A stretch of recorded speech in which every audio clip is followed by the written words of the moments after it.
raw contact began.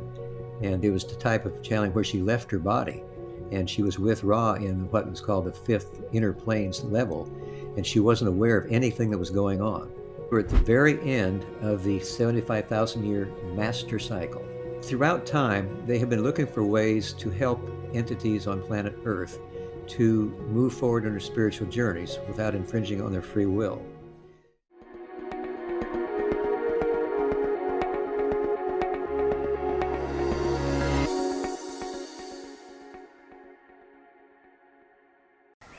Guy here, welcome to my podcast. Excuse the background noise. I am away on a small campsite in Southwest Rocks, and it's actually my birthday today. I get to celebrate it with my son, who's just turned 2, though he didn't last very long. Anyway, my epic guest today is Jim McCarty, and you might be familiar of the Law of One, a channel text. This podcast is wild and it dives deep, and it was amazing chatting to Jim. He's only the sole remaining person out of 3 of them that made contact with Ra and channeled probably one of the most famous channel texts as well. I didn't know a great deal about it, and this conversation for me dives into that today so I could have a deeper understanding of it. You know, Jim was living remote off grid for 6 years, and then he came across this. We get into all his story, the Ra contact, their interpretation of the nature of reality, and also about consciousness and what they predict is coming for humanity as well. It's a fascinating conversation. When we get into things like predictions and everything like that around globally, I always like to look at this from a curious place, not from a fear-mongering place. And ultimately, at the end of the day, the way we lean into this work is very difficult. We can't control circumstances outside of ourselves, but we can certainly learn the tools and techniques to navigate the tools within ourselves. And ultimately, the more I've gone inward, the more I felt more in control of my own life, even though as you surrender to it. Anyway, I digress. Please let me know where you are in the world, where you're watching this, and hit me up on YouTube. Your engagement, your shares, your likes, your comments are all contributing to help get this channel out there, get these conversations out there. I love it, and I'm sure if you're a regular viewer of my podcast, you're enjoying it too, which is phenomenal as well. I'm looking forward to taking a few weeks off before we hit our retreats in the new year around the world. We're going to be in Bali next year. I believe New Zealand is sold out in March, Australia is sold out in January. We're getting some real momentum. It's exciting. More and more people are coming together, making beautiful relationships from a heart-centered space. And I hope to meet you somewhere in person during 2026. Why not, eh? And you never know, we're even looking at coming to the United States. So if you are in the United States and you want to connect with us and the work, let us know. Hopefully we will be getting there soon. Anyway, much love from me. There's all links below to support you. Best join us, retreats, community, etc. And enjoy this podcast with Jim. I loved it. He's a good man. Jim, welcome to my podcast. Really appreciate you coming on. I'm glad to be here. It's going to be. Thank you for having me. Oh, you're very welcome, mate. You're very welcome. I always like to kick off the show. Very simple question. And because I like to invite the listeners in as well. But imagine we were all at an intimate dinner party right now, and you were sitting there and you sat next to a stranger, and they asked you what you did for a living or what you do for a living or what you're most passionate about. How would you respond to that? Well, I would say that I have, for many, many years now, I've had meetings at my home that involve meditation. And occasionally we have the honor of being able to communicate with entities that are in higher densities or natures of reality than we are. And that this is something that has been spoken of in all the major religions of the world in their mystical aspect. What we have here is the perennial philosophy of the creation was made by the Creator so that it could get to know itself through each of us and the way we make our choices to how to live our lives. And that's a pretty deep answer as well. You know, it's interesting, Jim. Growing up in Wales, I had no idea this work existed, by the way. Like, none. I was born in 1974. And the first 20 years of my life, 25 years, I didn't even know what yoga was. You know, that's how kind of removed from all this it was. How do you feel that has evolved? Because we'll get into the Law of One teaching soon and how you come across it. But how do you feel this has evolved for you now? Because it seems to be a lot of conversations, and you could say that to a lot of people, and they probably would just want to know more as opposed to running away. Is that what you found over the years? Well, how it's evolved for me is that I just want to be of service to people that I meet or know or hope to know in any way that I can, whether it's inviting them to our public channeling meditations, sharing our audiobooks, helping my neighbors just by planting some flowers for them that they can't plant themselves because they're too old to do that for themselves. Whatever chance comes my way to be of service, I want to try to do that. Within the Law of One teachings, I know they speak about oneness and unity, and this this concept that ultimately we are all one, that we are all connected, and that we, like you say, you're of service and you're supporting one another. But yet, when you look out in the world, we're kind of conditioned to be completely separate from that. That we're separate from everything. We're separate from other people. We're separate from source, and I guess that keeps us in fear a little bit. Have you always been of that mindset and that spiritual mindset of that connection and unity consciousness, or has there been a an evolution of you before where you only thought about me and not we per se on your journey? I would say for the last 50 or so years of my life, it's been something that has grown more and more in my desire every day to be of service to others. Uh, when I was back in high school and in college, I was part of the consensus reality. My mom and dad worked in a grocery store that was part of a chain that was out of Minneapolis, Minnesota. It was expected by my mom and dad and the officers or the leaders of that chain of grocery stores that I would climb the company ladder and I would earn more money as I went higher and higher. But then the hippie revolution came around and I joined that. I decided I didn't want to have the rest of my life spent on just making money. So that at that time, I joined what was called the American Teacher Corps. And I was based in Gainesville, Florida. And the Teacher Corps had the purpose of trying to keep the Head Start program that the kindergartners had in the low income areas of Jacksonville, Florida, try to keep that going because it wasn't going. So they got something going called uh, uh, the first three grades of the school of first, second, and third grade would be used to magnify or reinstate that Head Start. So then I had the honor of being able to have my own class with some other of our interns. We were called interns, and we worked with the kids in the low income areas and tried to individualize their educations because in the classrooms that they were in, that wasn't individualized. And these were kids that were called incorrigible. They didn't want to do what they were told. So we took them and we gave them individual types of education, whatever field it was, or math or uh, English or whatever.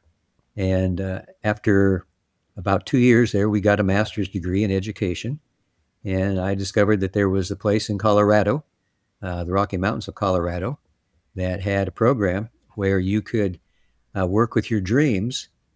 And in those working with dreams, you would go back to where you were a child and you were told to do certain things or told that you weren't good enough or you weren't smart enough. And those were kind of like ways of stopping the brain in its natural function. So after working with it for a while, the brain could have its energy circuit into what you might call the third eye or the indigo ray chakra, and a greater level of understanding would come about.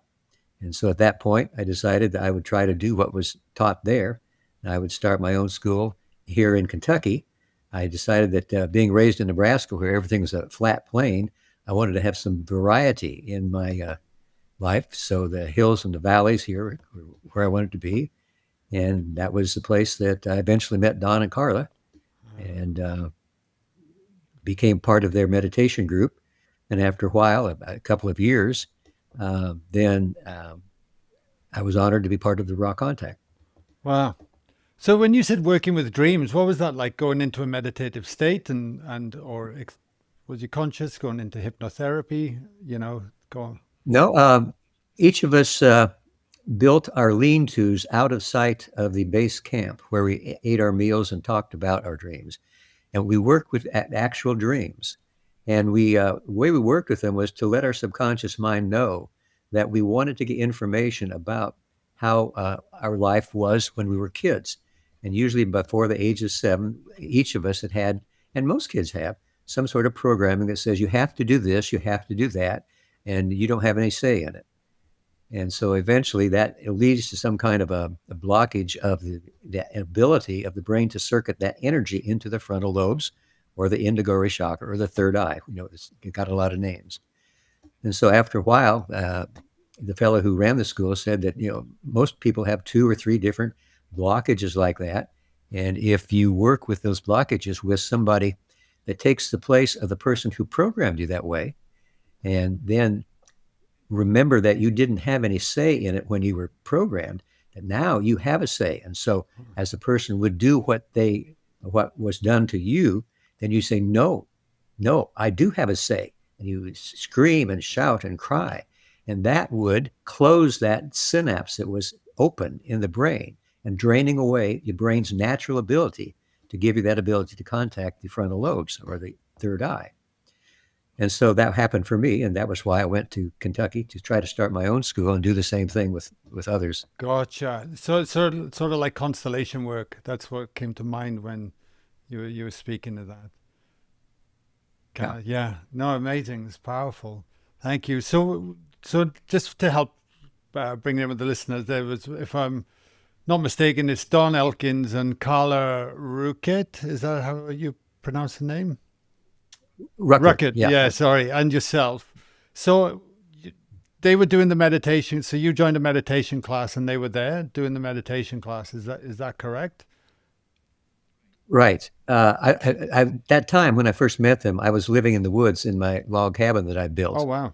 And I was off the grid. I didn't have any power or anything, but I'd heard about them. I had a battery powered radio that I was tuning into a station in Lexington, Kentucky, a WKQQ radio, and Don and Carla were being interviewed on the topic of UFOs, but they weren't talking about what they looked like. They were talking about the one great original thought of love that created the entire creation, or the infinite creator, or God, whatever you want to call it. And fortunately, later on, I was a member of a food buying co-op because we tried to grow our own food, but we couldn't grow everything. So we got together once a month to order things from the Federation of Ohio River Co-ops that was based in Columbus, Ohio, and placed our orders there. And so after I'd heard Don and Carla being interviewed, I just happened to mention that at one of those meetings. And it just happened on the other side of the county. There were folks who were members of Don and Carla's meditation group. So they said they would introduce me to them.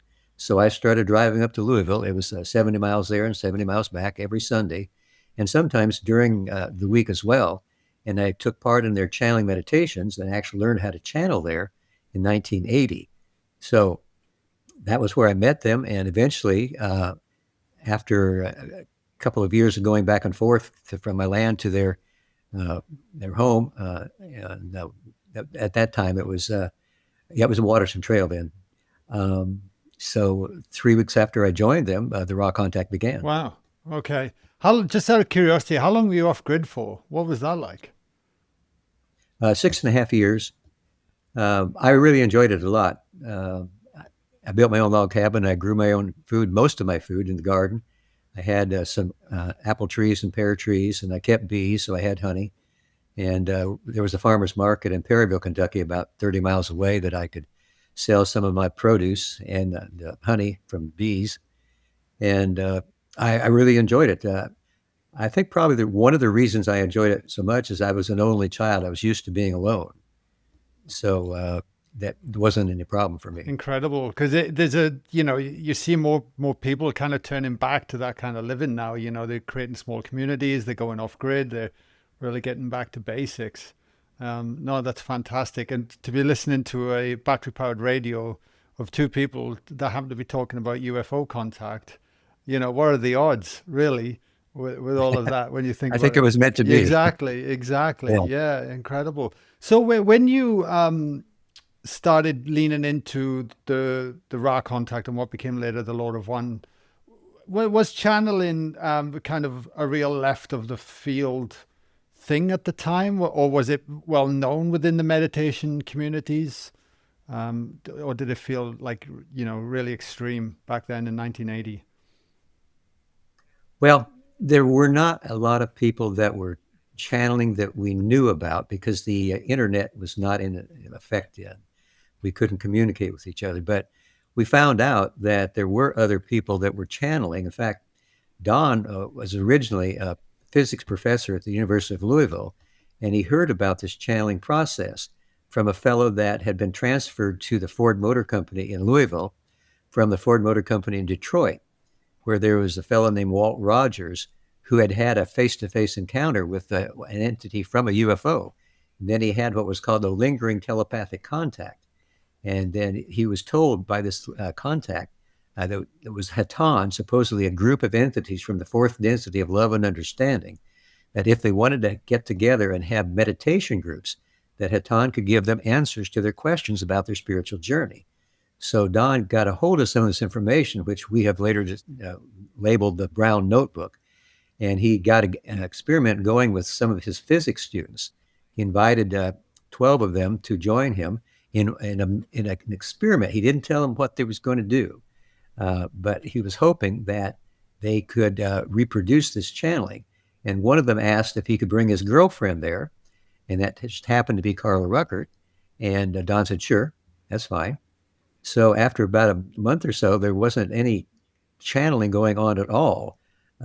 There was a lot of what was later called conditioning, of mouths opening, closing, and tongues slurping, and hair on the back of your neck raising. And so Walt Rogers came down from Detroit and channeled Hatan, and Hatan said, well, we have contact with almost everyone here, but you're not saying the words we're giving you. You're analyzing them. Analyzing them will stop the process. You need to say them, and after the whole process is over, then look at the words and see what you think about them. So after that, almost everybody in the group, except for Carla, learned how to channel. And that went on for a few years. And then about 1968, uh, Carla decided that she would like to join Don in this channeling work. And they had a few of the folks that were part of that original group with them. But as time went on and they got jobs elsewhere around the country as they graduated college, then Don asked Carla if she'd be willing to learn how to channel. So she started channeling. The first group was this Hatan group of the fourth density. She started channeling in 1974. And then about 1979, La Tui was another group, or what was later called a social memory complex, thousands and thousands of different entities that were all seeking in the same way. And La Tui was from the fifth density of light or wisdom. So after a couple of years then, I joined them and I learned how to channel Hatan and La Tui and some of the other entities it was called the Confederation of Planets in the Service of the Infinite Creator. That's composed of all different entities from different places like planet Earth, where they had all decided to seek together as one and to seek more information about how they were one with the Creator and how they should be of service to everyone around them at least 51% of the time. So we had various channels from this Confederation. And then after I went there and began to live with them, not just drive up from my cabin in the Kentucky. 3 weeks later, after joining them, the raw contact began, and the channeling that Carla provided then was not just trance channeling like Jane Roberts used with Seth, but it was the type of channeling where she left her body, and she was with Ra in what was called the fifth inner planes level, and she wasn't aware of anything that was going on. When the session was over, Don would say, Carla, how are you doing? And she'd say, I'm fine. What happened? To her, it was just like going to sleep and waking up. That's incredible. I did not know that. So, when you decided to come together, the three of you, to do contact with Ra, did you know who you were going to contact at that point, or was it like how did you end up? How did it end up being Ra and creating that relationship? We had no idea that we were going to contact anybody like Ra. We were just doing the regular meditations during the week and our special Sunday night meditations usually had more people there. And we were channeling Latwii and Hatan and Manka and Latos. And so that was what we were doing. But on one Wednesday afternoon, Don and Carla were teaching one of the students from the Sunday night meditation how to channel. And I was out shopping for groceries. So while I was gone, that was the first raw contact. And when I came back, I had groceries in my arms and I interrupted the first raw contact that was in the living room. And in session 1.9, you'll see that Ra says we must deepen this instrument's contact. And because that, I just interrupted them. So I went back into the kitchen and put the groceries away. And afterward, Don said, Jim, this is it. We've been waiting 19 years for this. Could you transcribe this session right away? Because I was transcribing all the sessions at that time. And I said, right away? He said, yes, this is it. And so as I was transcribing it, I thought, yeah, I have never heard anything like this. It's so specific and many layered. Incredible. Why at the time did Ra want to bring this message in? Like, why are they taking the time to do that for us? And because you, as you made yourself available to receive. Well, they were members of what I just mentioned, the Confederation of Planets in the Service of the Infinite Creator. And they were at I guess you'd say the sixth level of the octave, where you blend the balanced love of the fourth density and wisdom of the fifth density. And throughout time, they have been looking for ways to help entities on planet Earth to move forward on their spiritual journeys without infringing on their free will. So they noticed that the Egyptians seemed to have what we would call pantheism. They saw that the creator was everywhere around them, but they didn't worship the creator. They just knew that that was the way things were. So Ra thought that that would be a good opportunity to walk among the Egyptians, because this was very rare. They had to have what you might call a consensus reality. And because the Egyptians believed in pantheism, then Ra decided they would walk among them, and they did. And they gave them a lot of information about their spiritual journeys, but they discovered that it was reserved by the rich and powerful for themselves and not shared with others around them, which was a distortion of the law of one that says all people are equal. And so they felt they'd made a mistake. They were naive. And so they left. They went to the fifth density or the fifth inner planes of Earth and tried to figure out what to do about it. So at one point, there was about 3,000, that was about 11,000 years ago. So then a few thousand years later, in 3,000 years ago from now, there was an Egyptian pharaoh called Akhenaten. And he was apparently one who felt that there was a great resonance to the information that Ra was channeling through him and his wife Nefertiti and his brother Smenkhara. And so he decreed the law of one as the law of the land. And for that period of time, Ra felt that they had made a good choice.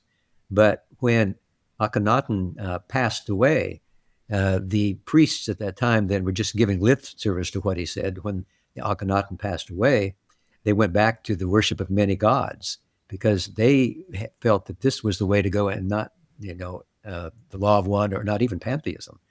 So Ra felt once again that they had made a mistake, and they were trying to find out other ways of correcting that, to balance the error they had made. And for thousands of years, they came to people in dreams and gave them information. But then when Don and Carla and I got together, they found that we had the harmony between us and the desire to be of service that would support the Ra contacts. So that's why they contacted us in an attempt to make reparations for what they thought was their naivete with the Egyptians. Holy moly! I had no idea. That's pretty wild. When Yeah. so with the pyramids, then part of that evolution of them walking amongst them, the Egyptians, and teaching them that technology. The pyramids were apparently built about 6,000 years ago. The Great Pyramid of Giza was something that those of Ra were able to build by thought. Uh, they they were using the ability of the creator to move the energies of construction, of formation, of types of well, the pyramid has an ability to channel energy from the creator through it. And there are the various places in it, the queen's chamber and the king's chamber, the resonating chamber, where the prana, or the love light of the creator, is more powerfully felt. So they built that by thought. And in 27.1 is where they really talk about how they were able to do that. Uh, there's a place in the Bible where it says that if you had the ability to uh, contact the uh, God or the Creator's energies and channel them, that together as a group, you could move mountains or you could create mountains. So what they did was basically create the pyramid from thought, and that's the Great Pyramid. The other pyramids are in the area, other areas around the world, were usually built by entities that were in third density. That's incredible. So thought alone, when coming together, was able to then build that. That's what you're saying. So the Right. amplification of bringing people together. Oh, well, not Right. people, They but were all able to contact the creator and channel the creator's energy yeah, and to do that pyramid mentally. that's incredible. Have you been in there, the Great Chamber? No, I haven't. Yeah, I haven't. I've heard it's pretty amazing. That's for sure. I Yeah, did like, I've heard that yeah, I'm too. just going on tangent slightly because I'll bring it back because I'm genuinely very curious and fascinated because there's certain things on my journey as well that open up for me. And I'm interested, how did they, Carla especially, when channeling an energy, a frequency like that, how did her body cope with that and was able to hold that resonance? Well, there were some difficulties that Carla had during the raw contact because she wanted to be of service so badly to others. Sometimes she would want to have a session with Ra when it would not be a good idea. So eventually, Ra said that that was martyring herself and her energies, and it would end the raw contact. So we had to be careful to see that Carla was physically, mentally, emotionally, but especially physically, more able to be a part of the raw contact and to channel those of Ra, because she had rheumatoid arthritis from the time she was 12 years old, and that made it hard for her body to be overactive. And we always thought that there was a good chance that maybe she had chosen that pre-incarnatively to keep from being overactive and concentrate on meditation, contemplation, and channeling. Right. And how long was she channeling for per session generally? Well, generally, the sessions were about an hour long.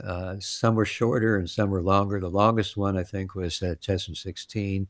It was probably about an hour and three quarters, but about an hour mostly. And Altogether, with the 106 sessions, we had 283,000 words to 2,600 questions that Don asked. and how over what period of time was all that recorded? Uh, Roughly 4 years. 4 years.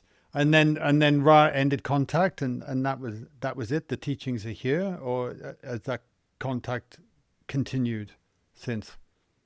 No, the raw contact ended when Don Elkins passed away.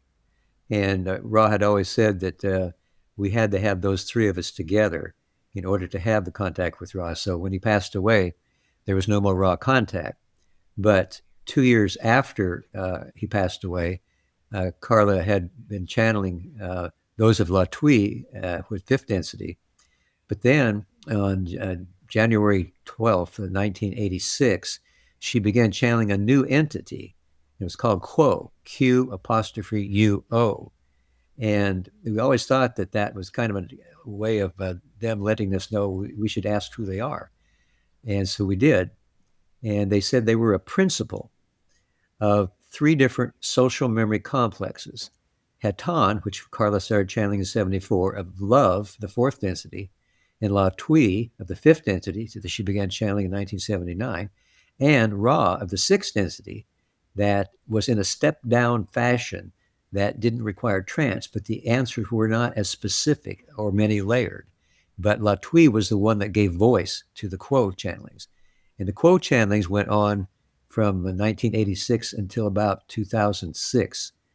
And but the other entities also, La Tui and Haton and Monka and others that have been channeled over the years, continued channeling after the Quo was also the channel. Got it. But the Quo is the primary channel after that. Okay. And I know it's a vague question I'm about to ask, but it'll help lead us dive into a little bit. But how would you, like, for somebody that's never heard the Law of One teachings before, what would be the key kind of overarching concepts that they wanted to get across to us, humanity? Well, basically that we are all the creator because the creator made us all in order to know itself better. So if we could all become desirous of serving others more than 51% of the time, that we would be able to move into the fourth density of love and understanding. But in order to do that, we have to become conscious seekers of truth, conscious that such a thing is possible, that we would move away from the consensus reality that says that what we're here to do is to get a good education, get a good job, make a lot of money, have a good family, be respected in the community. And there's nothing wrong with that, but there's more to it. And we need to be able to become aware that all of that can be used to serve others. And that's what we need to focus on. And if we do that, then we can all move together. We can point the compass, as Ross said, in service to others and move as a group into the fourth density of love and understanding. But they also said that if we can't do that, then after three 25,000 year minor cycles that come into one 75,000 year major cycle, if we can't do that in 75,000 years, then we need to choose another third density planet to try again. And because there are so many people here that have been in that position, have been in other planets, third density, and haven't made the graduation or the harvest, then that is something that is, we have to face that there probably won't be a whole, not everybody's going to make that choice because it gets harder sometimes after you failed. But eventually, everyone would make that choice. But not on this planet. Okay, wow. Where where are we on those cycles at the moment then? Ross said we were at the very end of the 75,000 year master cycle, and that we have between 100 and 700 years left. And they couldn't be more precise because our people here on Earth are too volatile. We have too many little wars and large wars and disagreements and lack of knowledge of what we're here to do. So the harvest or the graduation here will probably be a very small one. But they also said in 65.12, could your planet polarize positively in one fine, strong moment of inspiration? Yes, my friends, it is ever possible, but it is not probable. Interesting. Interesting. You speak of densities, and because quite often at the moment we hear a lot about dimensions, that we're moving from the third dimension through the fourth to the fifth dimension and so forth. And you speak of densities. I was wondering if you could just clarify all that for us, please. Densities and dimensions are basically the same thing. Okay. Density is a little more specific because it talks about the amount of light that is in each dimension. So there is more light in the fourth than in the third. There's more light in the fifth than in the fourth, and the sixth and the fifth. So the light of the creator, that is basically what everything's made out of. Ross suggested that the creator or God, whatever, the spirit, whatever you want to call it, had the free will to know itself by creating everything around it, all of the beings, to help it know itself better. And then it focused that free will through its love of the creation and making everything out of love. And then the light that came from it is what came from that light. And Don was a physicist, so he said that basically what this was that there were various angles of rotation of the photon and various speeds of rotation in the various densities. And the higher you went, the more angles and more speed of rotation of the photon. So everything that we have anywhere on this planet is light that is made of photons. It just looks like it's solid. And I believe that many of our physicists and scientists have discovered that's true. Interesting. Yes. No, that is interesting. And just speaking on my own personal journey, what's coming to mind as you share that is that I always consider we're all beings of light having a physical experience. That Right. and the more I almost heal my traumas, my wounds, or that energy that's stuck, it allows more density of light to embody my physicality, if you like, which is raising my own then personal experience. Right. That's exactly the way it works, Yeah. as far as we know. Yeah. Okay. Fascinating. Fascinating. So where are we right now then? Are we in the fourth density, Earth, the love that you speak of? Or are we kind of moving in that? Because it feels like the noise is getting louder at the moment out there. It's like, Right. it's almost like before the slaying of the beast, I kind of think it always wants to, it never gives up without a big fight. I mean, that's what it feels like. Right. That's happening right Yeah. now. Well, Ross said that the planet itself has been in the fourth density for since before World War II, and that as time goes on, more and more people, as they pass away and walk into the light after they drop their bodies, are becoming fourth density entities. So eventually, planet Earth will be a population, not just itself being fourth density. There will be a fourth density population here. Interesting. And then, well, how many densities are there? Like the evolution of us? Well, like I'm saying, the fourth density is the density of love and understanding. The fifth density of wisdom and light. The sixth density, the balance of wisdom and love. And then the seventh density is called the density of foreverness. And that's where we begin to return to the Creator. And in the eighth density, the octave, everyone and everything becomes the Creator once again, because we have always been the Creator. But now everything we've learned and choices we've made all becomes coalesced into what the scientists see as a black hole. And that black hole then begins again the entire process, beginning with earth, wind, fire, and water kind of blowing and burning incandescently in a timeless fashion. And then after a while, form takes place and time takes place. And the first density of simple awareness begins. And the second density of plants and animals is the next transition. And then our third density is where we have a mind, a body, and a spirit. So Ross said that plants and animal and places can be imbued with enough love of the Creator to become third density beings. And they said the most normal way that happens is our pets, our second density cats and dogs or whatever you have, if we can get a bond of love with our love loving them and them loving us, then that awakens their spirit complex. And when they pass into larger life, then they become a third density being at the lowest level of third density, which has a mind, a body, and a spirit. What's coming to me is those densities. Are they like musical octaves? You know, when you work through the notes and then you get to the end of the note and then you just literally start a new octave. That's exactly it. And this apparently has been going on forever and will continue going on forever. So what the Ra's teaches is, I'm just trying to get it straight in my own mind then, is that while we're here, we're actually working through these densities. That's our evolution, our growth. Right. And once we go through, the cycle begins again, but at a higher octave. Right.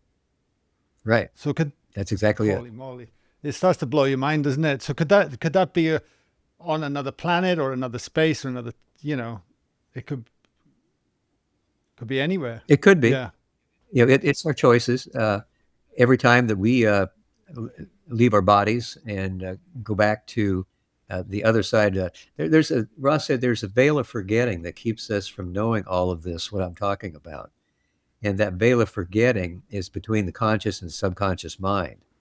And they discovered years ago, thousands of years ago, that that was a way that people could actually discover more about themselves, because there's this little knowing in each soul that of the broader point of view of the everything is one. The Creator made it all. We're all part of the Creator.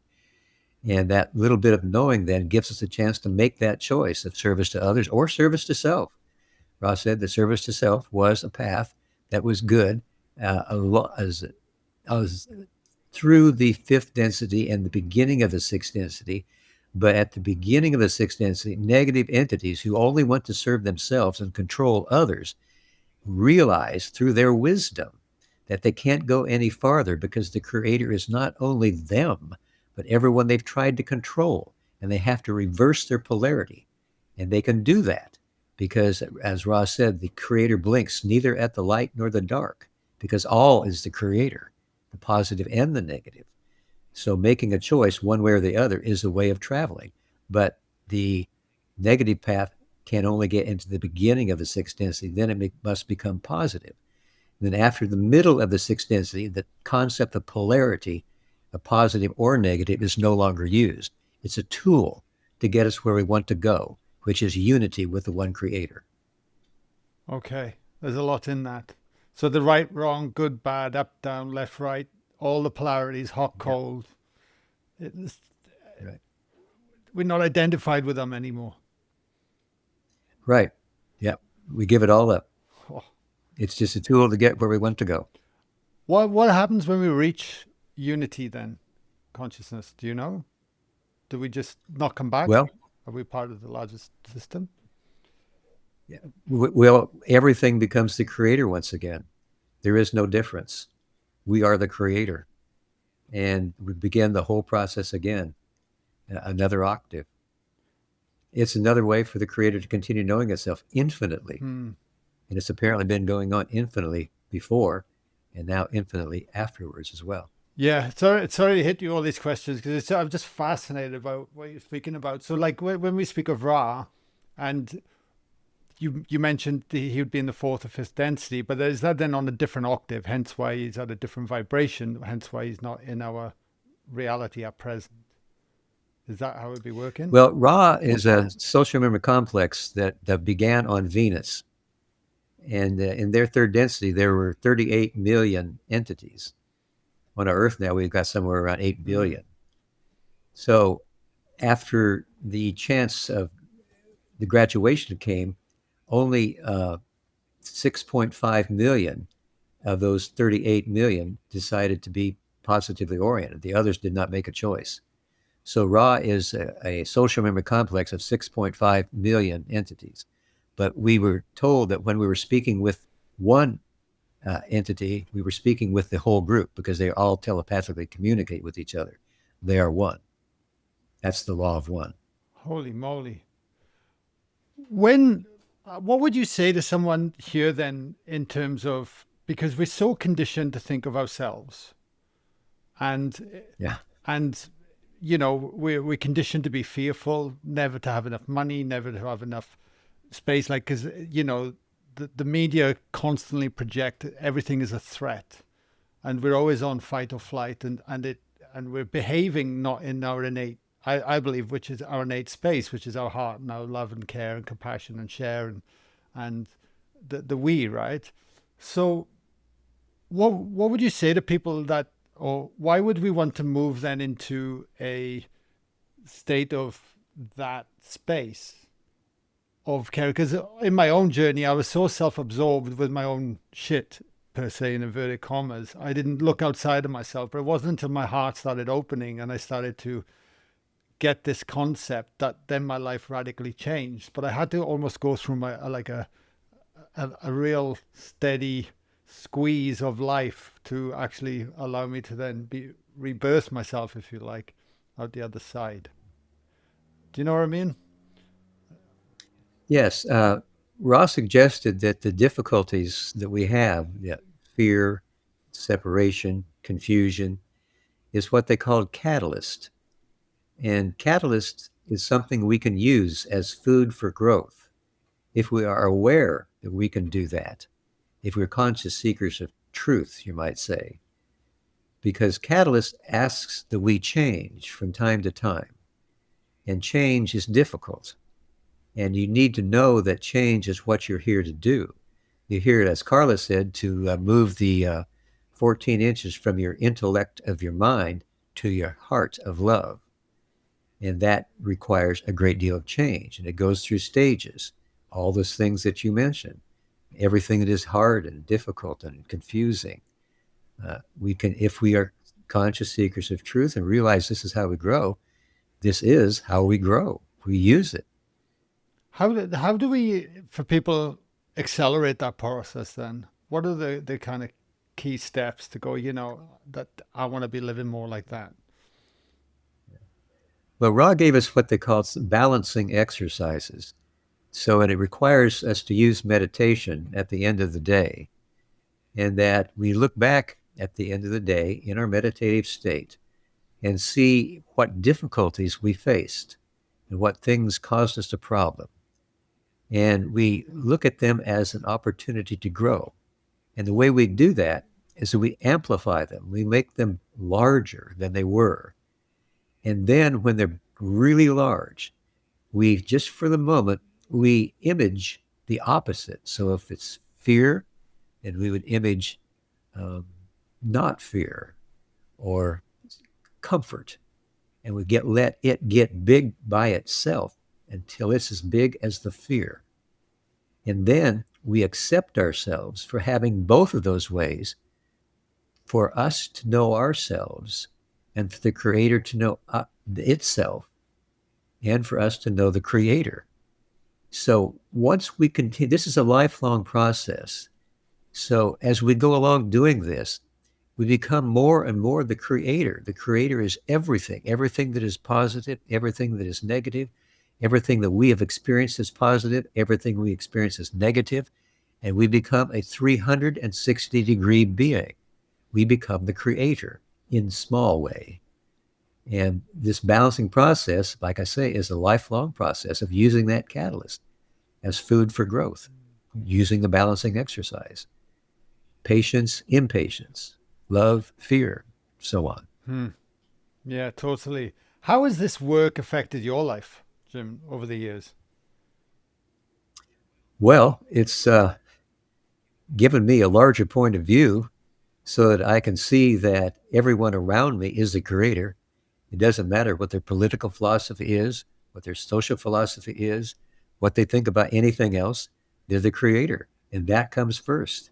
That's if I can see everyone as the creator, then I can love them, and that is also loving myself because we're all one.